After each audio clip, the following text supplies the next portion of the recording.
I found Carl Jung's ideas about living a good life deeply compelling and surprisingly practical.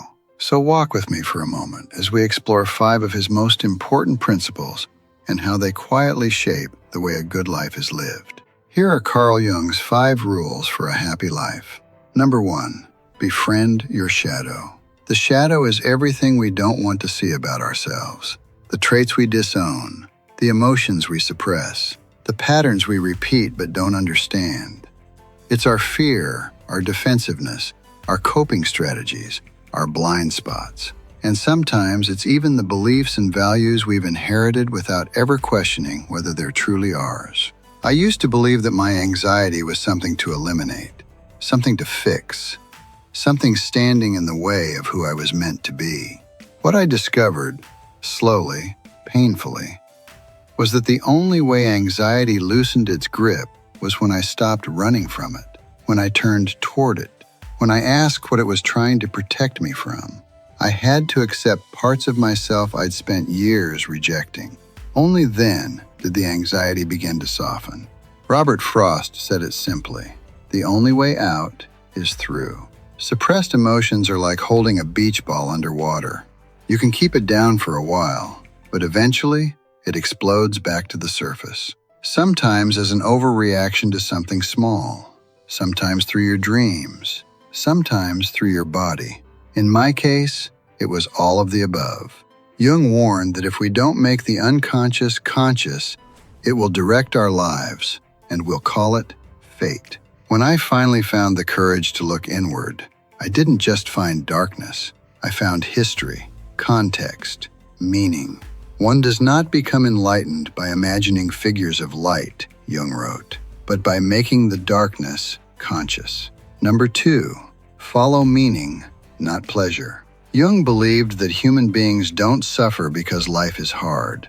They suffer because life feels meaningless. Pleasure numbs discomfort. Meaning gives discomfort a reason.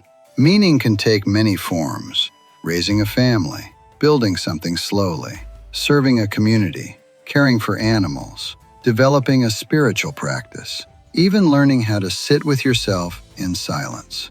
None of these paths are easy, but they're stabilizing. Speaking gives my life meaning, and some days, speaking feels unbearable. There are days when the words won't come, when the resistance is loud, when Netflix and distraction call far more sweetly than the words. But I've learned to recognize that voice. It's not telling me what I want, it's telling me what's easiest. What I want, deep down, is growth, and growth has friction. Pleasure fades quickly, meaning sinks roots. The least of things with a meaning, Jung said, is worth more than the greatest of things without it.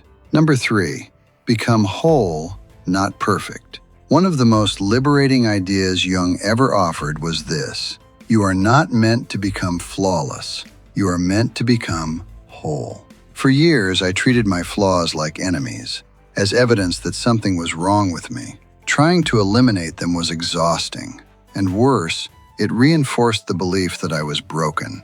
Acceptance changed everything. When you meant him with compassion, it's like repairing a shattered pot. Every piece matters, even the chipped ones, especially the chipped ones. If parts of yourself are rejected or hidden away, you don't become stronger, you become fragmented. And fragmentation is painful. Integration is healing. Wholeness, Jung wrote, is not achieved by cutting off a portion of one's being, but by the integration of the contraries. Number 4, get to know your persona. You are not the same person everywhere you go. Sometimes you're polite when you don't feel it. Sometimes you withhold the truth because it's too raw. Sometimes you say, "I'm fine," because the moment can't hold honesty. These are masks. And masks aren't bad, they help us function. The danger comes when we forget we're wearing them. Years ago, a mentor said something to me that never left. Don't confuse the mask with the man. Jung called the process of removing this confusion individuation.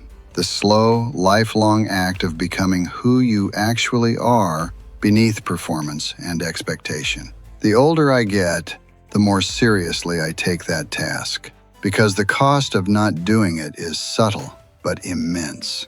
The privilege of a lifetime, Jung said, is to become who you truly are.